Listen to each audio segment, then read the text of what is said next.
ሶስቱም የግል የኔ ናት እያሉ እየተጣሉ ይገኛሉ። ባርኮቴም የፍቅር ጥያቄን እባክሽ እኔ ካንቺ ተለይቼ መኖር አልችልም፣ ፍቅሬን ተቀበኝ፣ እንዴት አድርጌ ከወዴ አውጥቼ እንደምነግርሽ ከብዶኝ ነበር አደይ ብሎ ለአደይ ነገራት። ንጉሱም ዴቭን አስጠነቀቀው።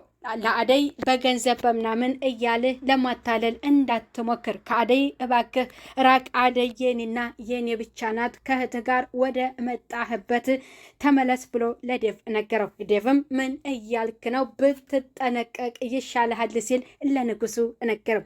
አደይም በእኔ ምክንያት እናንተ ልትጣሉብኝ አትችሉም ስትል ለባርኮቴ ነገረችው። ባርኮቴም ምን ላድርግ እኔ የምወድሽልኝ ሌላ ሰው ሲነጥቀኝና ሲወድሽ ሳይ ይከፋኛል፣ ከልቤ ነው እኔ የማፈቅርሽ አደይ እባክሽ ፍቅሬን ተቀበኝ ሲል ለአደይ ነገራት።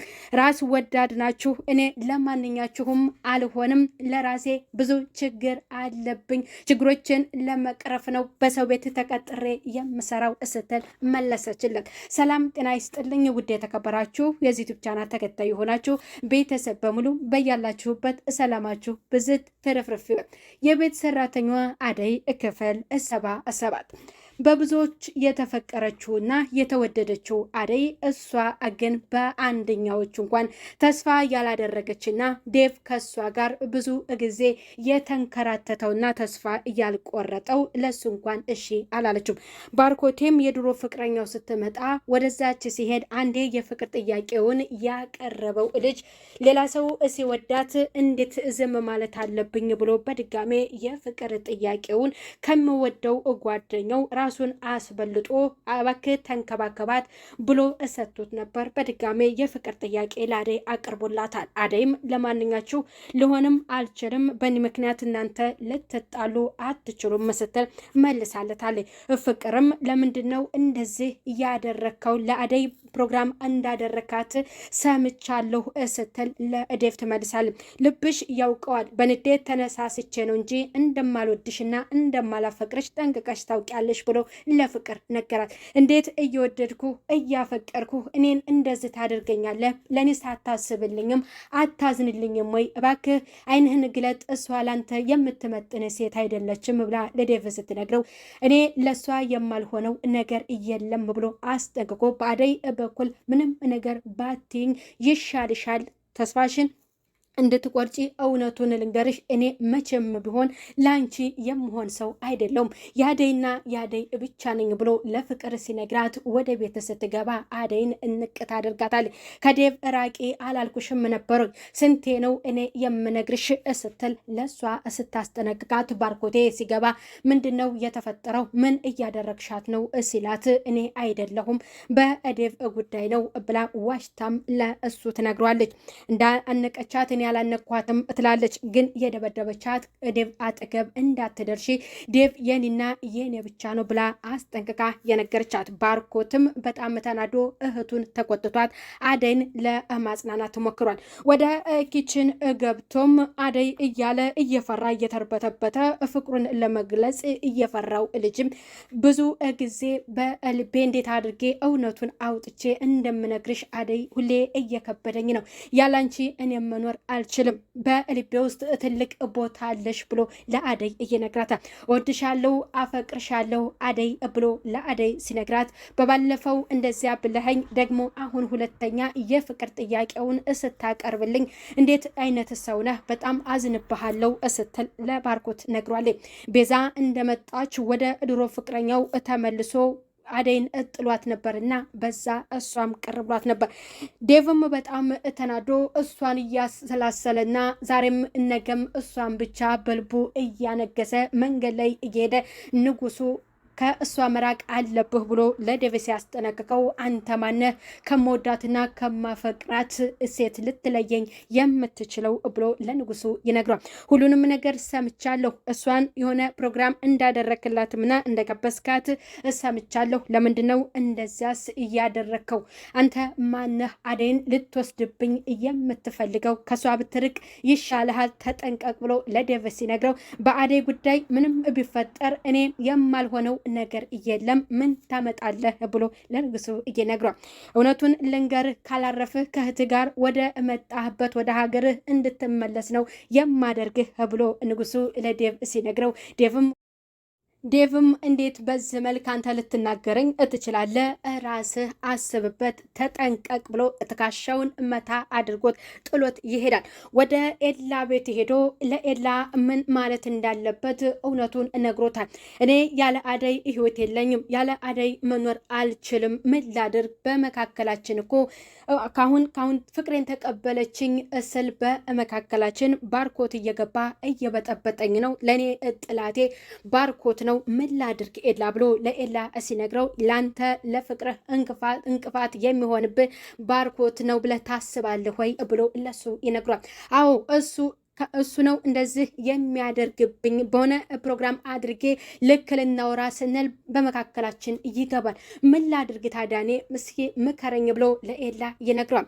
በእናንተ በሁለታችሁ ፍቅር መካከል ጣልቃ ማንም ሊገባ አይችልም። እባክህ እንደዚያ እንዳታስብ፣ ባርኮቴም ያንተን ከፍታና እድገት ነው የሚፈልገው ብሎ ለዴቭ ይነግሯል። ኤላም ከፍቅረኛው ከለምለም ጋር እያወራ ለምለምም ደመቀ ለምን እንደዚህ ትሆኛለሽ? ኤላ እኮ አላገባሽም፣ የ80 ባልሽ አይደለም ብሎ ስላላት በዛ ፍራቻ ተሰምቷት እውነትም ነው በሽማግሌ ተልኮ በአገር በወግ በማድረግ አልተዳርኩም የሚለውን እያሰላሰለች ነግራው ነበር። ኤላ ምን ሆነሽ ነው ለምለም ብሎ እውነቱን ሲጠይቃት ደመቀ እኮ አላገባሽም ኤላ ብሎ አለኝ። እውነቱን እኮ ነው ሽማግሌ እልከ በወግ በማድረግ አላገባኸኝም ብላ ለሱ ትነግረዋለች።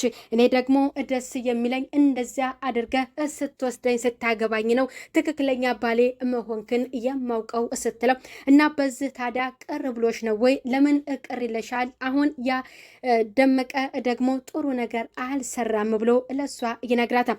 በቃ እንደዛ ፕሮግራም አድርገ ካገባኸኝ እሺ፣ ያለበለዚያ ባሌ አይደለህም ስትል ለኤላ ትነግሯለች። እኔ እኮ እናደርጋለን ለወደፊት ብዬ አስቤ ነው ብሎ ለሷ ይመልስላታል። በደንብም ባንደግስ በአቅማችን ልክ ፕሮግራም እናደርጋለን አይዞሽ ሲላት የኔ ህልሜ ከበፊቱም ነግሬህ ነበር፣ ህልሜን ረስተኸው ነው ወይ አሁን እንደዚህ አይነት ሀሳብ የምትሰጠኝ ስትል ለኤላ ትነግሯለች። ለምለም በደንብ ተደግሶ ሰርጓ እንዲሆንላት እየፈለገችው ኤላ ደግሞ በአቅማችን ትንሽ ፕሮግራም አድርገን ነው የምንጋባው ብሎ ሲላት በጣም ትናደድና ወደ መኝታ ክላስ አኩርፋ ትሄዳለች። ዴቭም ከሱ ጋር ተቀምጦ ስለ አደይ እያነሳበት እባክህ ምንም የሚፈጠር ነገር የለም አንተ ብቻ መልካምና ጥሩ ሰው ሆነ ቅረባት ሲል ለዴቭ ነግሮታል። እሺ እሞክራለሁ፣ ለመሆኑስ የኬዳ ነው ለምለም ሲል ይነግሯል። እባክህ ስለ ራሳችን ስለ ትዳር አውርተን ትንሽ አኩርፋ መኝታ ክላስ ገብታለች ሲል ለዴቭ ነግሮታል። ዴቭም ምንድነው የተፈጠረው ብሎ እውነቱን ከነገረው ኤላ በቃ ሙሴ ለመሆን እኔ ልዘጋጅ ሲል ለዴቭ ነግሮታል።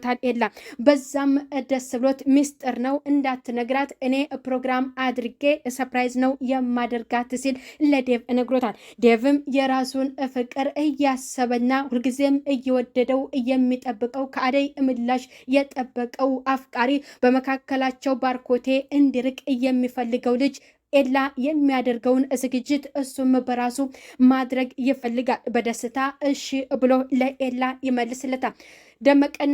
ደመቀ ሰርቆ መንገድ ላይ እየሮጠ ኤላ ደግሞ እሱ ከኤላ ቤት እየተመለሰ ነበርና ያኛው ሌላው የጠፋው ደግሞ በባለፈው እየሰረቀውና ያገታት አደይን ናኦልና ያቺ ሊዲያ መንገድ ላይ እያወሩ ነበር። ያ የሰረቀውን ይዞ ቦርሳውን ሲሮጥ እየተርበተበተ ከአጠገባቸው ምንድነው ምን ሆነ ነው ሲሉትም ኤላ ደህና ነህ ወይ ብሎ እሱን ሰላም ካለው በኋላ እየሮጠ አምልጧል። ምንድነው የተፈጠረው? እስቲ እንከተለው ብሎ ናኦልና ሊዲያ ወደ እሱ ጋር ወደ ደመቀ ጋር ሄዷል።